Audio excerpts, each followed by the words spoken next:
Welcome to the Matrix Q podcast for the Golden Triangle of Entrepreneurship, the GTE2. I would like today to share something with you that is related to our times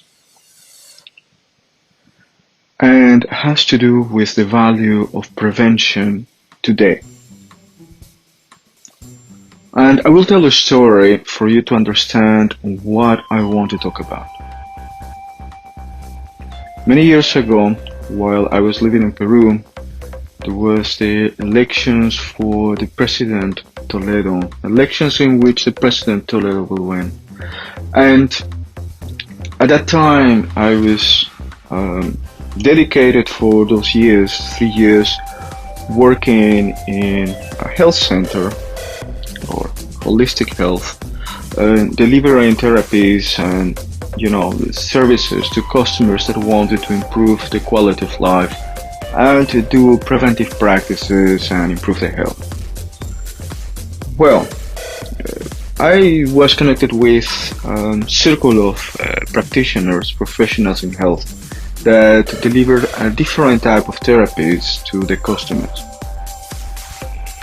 And this is a very important part of the story because we always exchange information about how sensitive our customers were and the type of customers that had more struggle. For those days, we were very aware that the election process was affecting, stressing out our customers. And in particular this one, because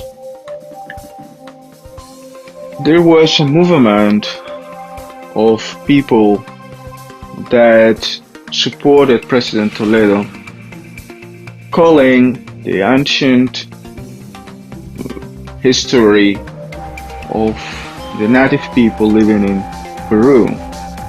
And as Toledo had origins in these native communities, they were claiming that the indigenous should take over the management of the country.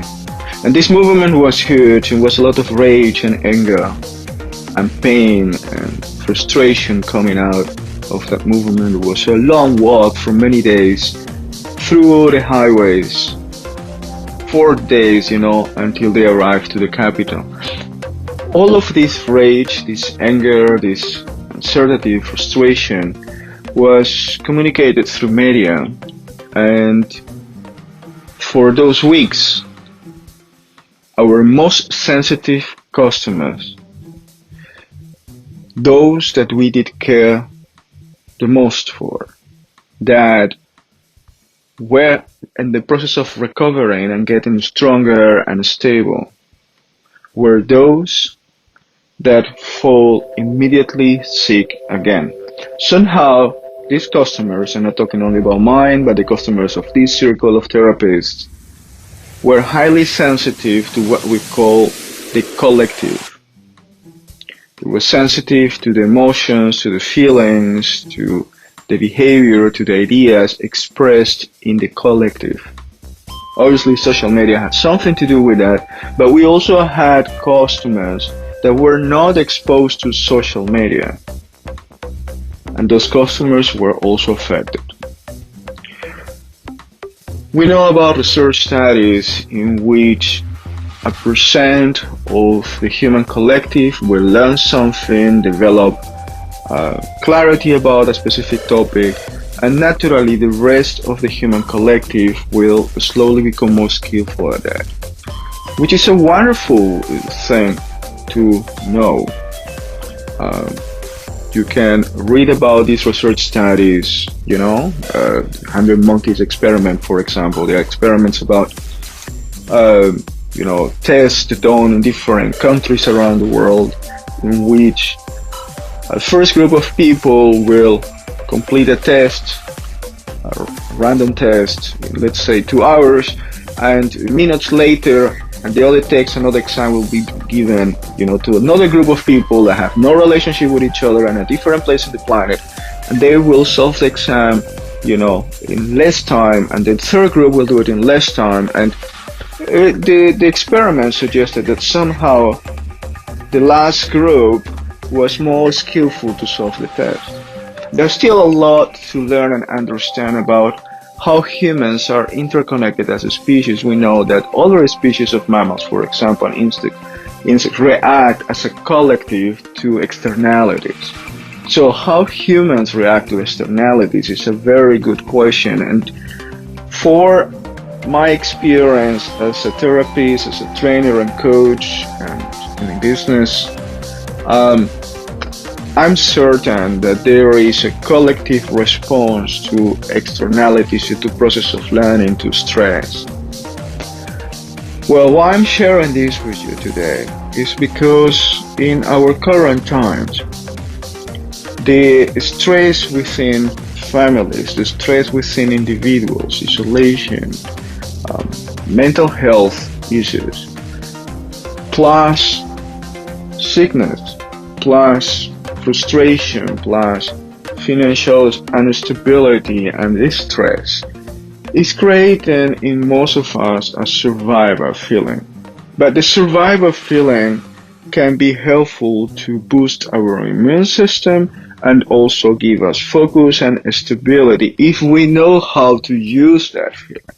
If we do not use how to use that feeling, then it will create mostly stress and instability and confusion and doubt and so on. So we can choose the path in which the challenging situation will bring us if we have the correct support and correct training.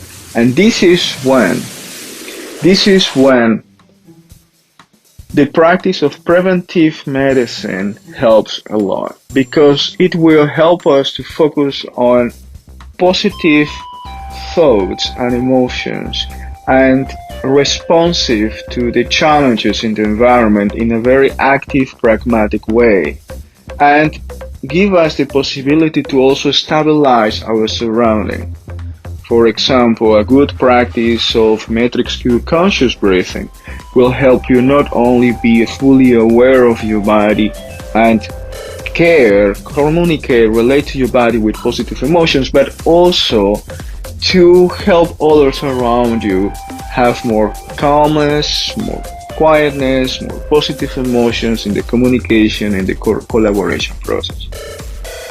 This simple type of practice could help thousands of people around the world in a simple way to have a better quality of life and improve their mental health.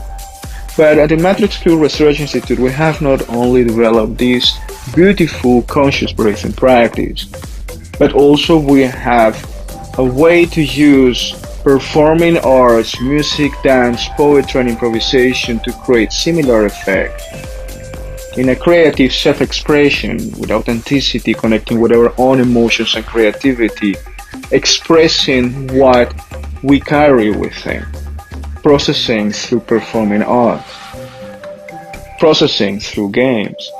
And also we have practices like primordial yoga, which will help our whole system, our whole body to be stronger, flexible, adaptable, and clear. We also have practices like Pramdo that help us conduce frustration, aggression, and transform it into positive feelings. And this is very important for our whole system. These positive emotions are very important for the whole system to be boosted, for our immune system to be boosted. So what I'm suggesting today is for all of us to pay attention to preventive health practices, starting by spending time in nature, starting by practicing the Matrix Q conscious breathing with positive emotions, starting by practicing yoga with us. In 20 minutes, you complete a yoga session using no more than 1 square meter. So you don't need to spend hours driving to a yoga studio. You don't need to have a big space at home or to your home office to do this. You can do it in 9 minutes, in 20 minutes, or in 40 minutes with us. The breathing practice, you can do it with 3 minutes or 9 minutes. So the value of these type of practices that we have developed at the Metrics Q Research Institute is high because are adjusted for people that live in the world, for people that have families, have jobs, have business, have social responsibilities, is caring for community, is caring for children. So you have to be responsive to reality and do practical things in the world. Our practices are non-monastic. A monastic practice is that one in which you go isolated, away from the world, and do not relate to it, do not respond in practical terms to it. Our practices are for people that is in the middle of stress, tension, and change and instability to respond in a practical manner, to really interact with the world in a practical manner and care through their own daily life. As a householder, as an entrepreneur, as a community leader, as a community member, as a youngster, it doesn't matter the role you have in society, you need to respond to the challenges that daily life brings to you. And this is the type of foundation that we give you, the ability to respond to society, to the challenges that you face in daily life, to their own emotional and mental challenge, to your own process of adaptation and change, with positive emotions, with a system that offers you stability. Preventive health in this sense has a very pragmatic value, and the outcome will help you deal with the circumstances with a more positive mindset, more adaptable, more creative, more ready for learning and changing and evolving. In our current times with a high stress and tension growing all around the world, within our clusters of families and circles of friends and business and market, it's important that the people that have the capacity to engage into preventive practices do that now.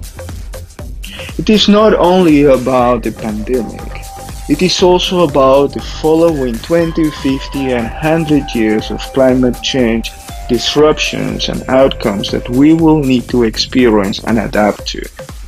And at this moment of time, dealing with a global stress due to the COVID-19 pandemic is already challenging, not only for people and families and businesses, but also for governments. At the same time, we're experiencing a compound effect of climate change, also affecting businesses, affecting communities, affecting resources like water and food. And it is important that we also create in our daily life the foundation, the buffer, the stability to cope and deal with that.